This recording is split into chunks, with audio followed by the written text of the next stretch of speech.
fighting for that last spot. But at any rate, game number 1. In the bottom left side, we've got the pink terror.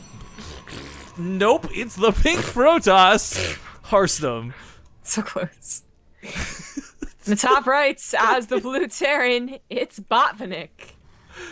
At this point, I've stopped trying to just be like, oh yeah, let's move past it like it didn't happen. I just gotta accept it. Like I said, Look, okay, my intros are not the flashiest, but at least I am consistent and I don't mess them up as much. No, you used to be like that. You used to be this perfect intro angel, but you've been hit and misses about as much as me lately. No. Are we excluding all CSL casting for this? Oh yeah, of course. CSL doesn't count at all. Okay, well then never mind. Also, CSL's really hard because it's like Archon and then 2v2s. God.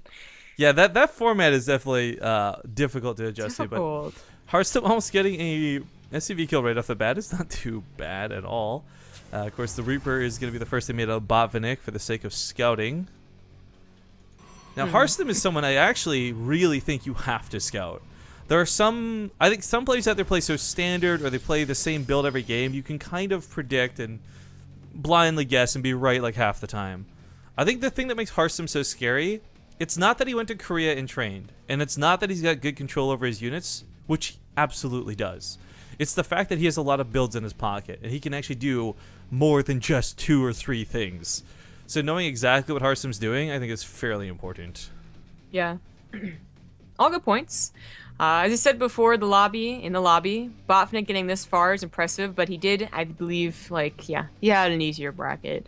And facing Harstem, who has showcased that he's still good with Protoss despite the recent nerfs to him, is quite an opponent. I'd actually be very impressed with Botvinnik if he even takes one game off, actually. Whoa, that's calling shots right there. I guess one of the big things about this too is we saw it with Harstem's Warp Prism in that last series versus Beastie Cutie. One of the big, I guess in the past, things would have been just pure Adepts and nothing else. Harstem mixed in a combination of like a Sentry, Stalkers with Blink. I mean, he nailed it by going for this spread of composition. Because just pure Adepts really are not... I don't think they were ever intended to win the game for Protoss. It just took a lot of tweaking and balancing to get them to a point where people were satisfied with them. Remember back when they were useless and everyone was laughing at their shade ability? Yeah.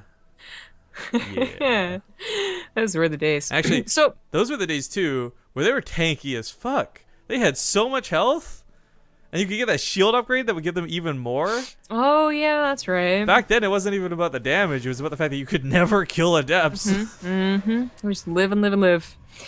Well, Botvinnik is going for that very nice setup for defense. And maybe offense if you can find the opportunity. But as this Reaper did scout the Robo, which, 99% of the time means a War Prism, actually sending that Cyclone out would not be a very good idea. It also might change his decision on what he's going to get from that starport. I'm trying to very exclusively keep an eye on Harstem's APM as I believe he's tabbing out right now if I had to guess to put his Partoof bets in. Dropping below 100 there for just a moment. I love that our Partoof thing. It's like, okay, that's cool. It's mainstream TV. It's whatever. It's silly. I was actually really like that's a bit of culture, I guess, for the StarCraft community. I'm proud of. What I'm not so proud of was people started posting that Jack Black singing Catalina song all over the place, and I'm just like, yeah. Oh god, we did this. Damn it, we did this.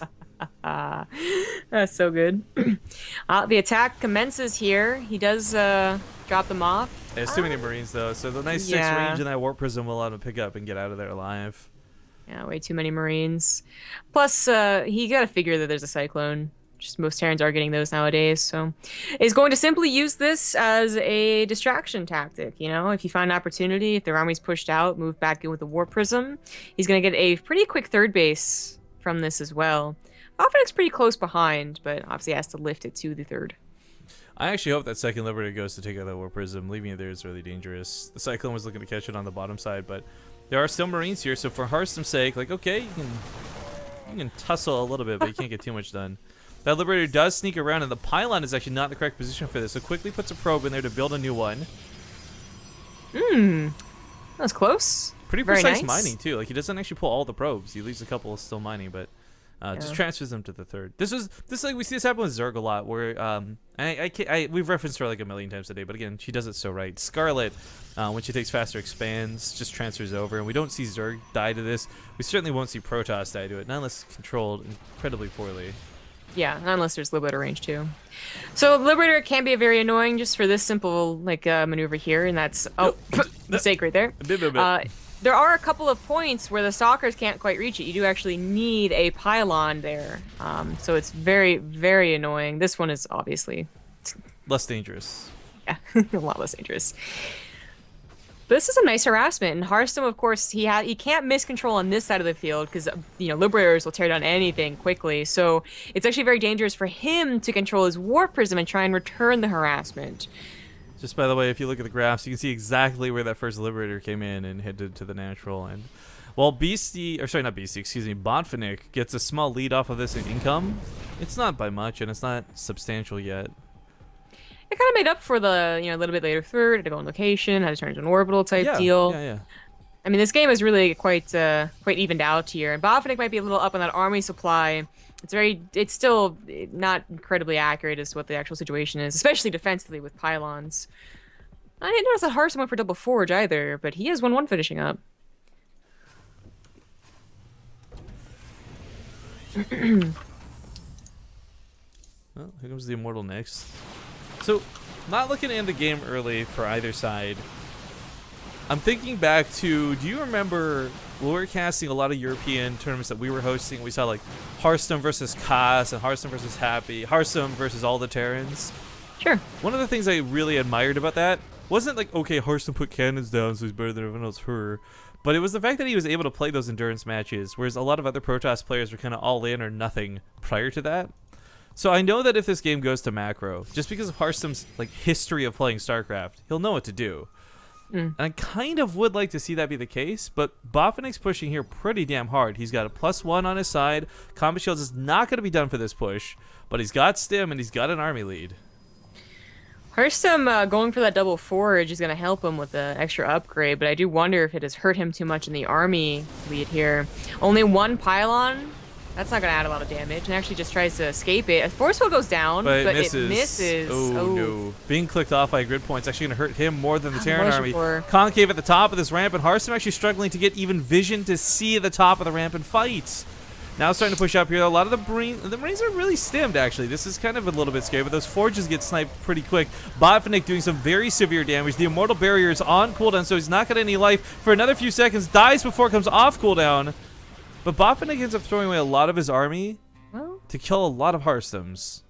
Yeah, getting the double forge is really impressive as well, and that's the Mothership Core also went down. So back to the starting energy, because I do think Harstem wants to remake that. He's also going to try and go back into double forge. His Stalker is an incredibly awkward Stalker. If it goes to for Botvinnik, I mean, he can actually start steamrolling off the back of a push like that. That was some really good damage. Yeah. We talked about whether Botvinnik would be able to even take a game off of Harstem, but it's starting to look like we may have spoken too soon about this guy that we've seen a couple of times in Covert StarCrafts and whatnot. I do think that the Ghosts are going to be fantastic. I love that he's integrated Widow Mines into this as well. We talked about this in the previous series, but this is this Marauder heavy army might not actually stand too well. There's the Immortals and the Sentries could actually cut this up pretty quickly. It's a very dangerous position for Harstem to take. It's going to be a wide concave for Botvinnik. A couple Widow Mines as well. Ooh, I don't know about dedicating to trying to keep this base. Canceling it may have been better and just reconsolidating in his third, but he's still going to take the fight. Widow Mines get some good shots. The Nexus goes down, but this allows Harstem to in turn get a lot of free shots on the army. However, his overall army supply is just so low. Even though he pushes this back, I don't know how well he's actually set up to go. Yeah. Fourth base does go down immediately again. He does have the double forge and enough minerals and gas to start that 2-2, which he needs to if he doesn't want to fall behind on it now. By the way, Adepts did have that upgrade for that attack, but not the first one, I think. Yeah, but Ghosts are now coming out, and while there's nothing that's like, oh my god, they need the EMPs, they need to stop the High Templars from getting Storm, although Storm is on the way. EMP is good against everything, so they're always going out a lot of damage. So no detection? There is not an observer. Oh, this could be a little bit awkward. There's one on the other side of the map, watching the army. I think that's more important than this one Widow Mine, but maybe... I hope he knows it's there. He's there it taking a hint is. from it. There we go. Okay. It's funny you bring up Ghost. EMP is good against everything. You're just going to take the shields off of whatever you see, and for that reason alone, it's definitely worth going for. The Ghost, funny enough, they're going to destroy Adepts and Zealots when it comes to fights, and Sentries, I guess, as well, because of their bonus versus light damage. But oddly enough, in the past, referencing players like Happy, who used to go Ghost Viking, Stalkers are surprisingly good against Ghosts. Yeah. Well, whenever Terrans are going for that mass Ghost, mass Viking composition, yeah, surprisingly, Blink Stalkers would be the correct response. Not quite at that point yet, though. Of course, now it's not Vikings, it's Liberators as well. A little different. Storm is finishing up. Does he have any High Templars that have been accruing energy? 5. Not bad. This drop, though, is pretty Marauder heavy. This is actually quite scary for Harstem. It's a little scary for Botvinnik, too. If he plans on just sending that in willy-nilly while mostly focusing on the front, he could lose that entire drop. There's no feedback. Storm. Gets an okay storm. The Photon Overcharge dealing a ton of damage, but also Pylon's focused down fairly quickly by these Marauders. That Mothership Core went ham on trying to defend this base, and it looks like he will defend that location and the other, despite taking the EMP straight to the face. The entire army, without shields, looking to take this on is so dangerous for Harstem. Yeah, a bit of a mismaker from both players right there, as they really realized how committed they were about to be in that fight. But now the Liberators have sieged up. I think they were equally committed to that natural base. Yeah. It's a little awkward. But now the Liberators can do a slow siege up as Liberator count grows and grows. And that's going to be a lot scarier for Harstem, who is definitely doesn't quite have the economy to easily go into the Tempests. And he's going to have to soon. It depends if it snowballs, though, because as we see, he's picked them off pretty easily. While Blink is normally not something amazing, it will shut down Liberators in low numbers. So, yeah, like 2 at a time, this is still manageable for him. You're right. But if this gets to that 8+ number that Beastie had in his series, then maybe you get a little bit worried. But that was long ago, and of course, Harstem beat Beastie, so we'll leave that to that. And third base is getting focused down. I don't know how I feel about this. It's going to cost him a lot of his army to do so. And with the Medevacs getting EMP'd, or not EMP, feedback, sorry, excuse me. Yeah, that army goes down. Other side is being held. The Immortals got those barriers popped. EMP doesn't affect those. Stimming forward with the Bio gets on top of the Immortals. Harstem's coming back with the Adepts, but they're a little bit late to the party. Can these Storms save him? He's got like 2. He's only got like 2. They do hit the heart of the army. Another one goes down as well, and the Adepts are doing some nice work, but it looks like Botvinnik with this right side attack has just torn Harstem's army apart. That's it. 3 3s coming up behind this as well. Harstem continue to try to expand behind this, but even these Warpins aren't going to save him. GG. Botvinnik takes the first game in this best of 3 in the qualifying match. I am going to be just